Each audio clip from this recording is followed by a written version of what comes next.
कल सुहानी की गणित की परीक्षा है और उसे डर है कि वह परीक्षा में आए सवाल हल नहीं कर पाएगी।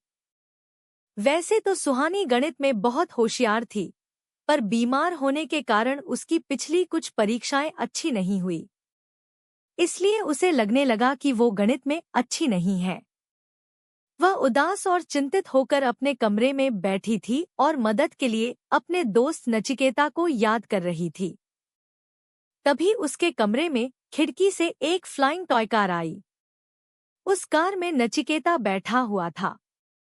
नचिकेता ने अपना काला चश्मा निकालते हुए सुहानी से पूछा, क्या बात है सुहानी, इतनी परेशान क्यों हो?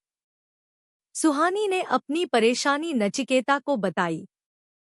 चलो तुम्हारी चिंता दूर करने के लिए तुम्हें एक कहानी सुनाता हूँ, नचिकेता ने कहा। तो बच्चों, आओ हम भी इस रोचक कहानी का मजा लें। एक दिन एक छोटी शेरनी की माँ उसे मान में छोड़कर उसके लिए खाना लाने गई। खाना ढूंढने में उसे जरा देर हो गई।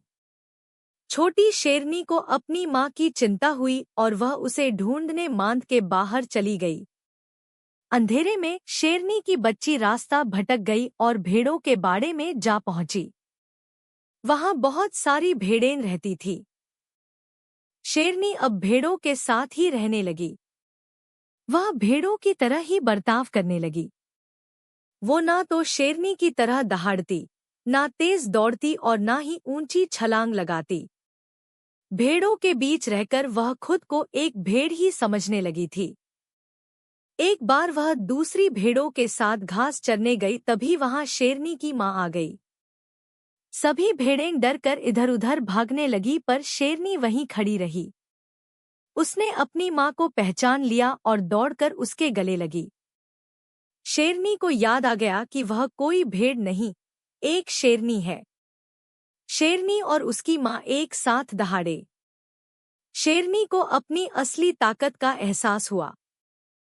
नचिकेता की कहानी सुनकर सुहानी का मनोबल बढ़ गया। उसने एक नई ऊर्जा का अनुभव किया और खुद को परीक्षा के लिए तैयार करने के लिए फिर से प्रेरित किया।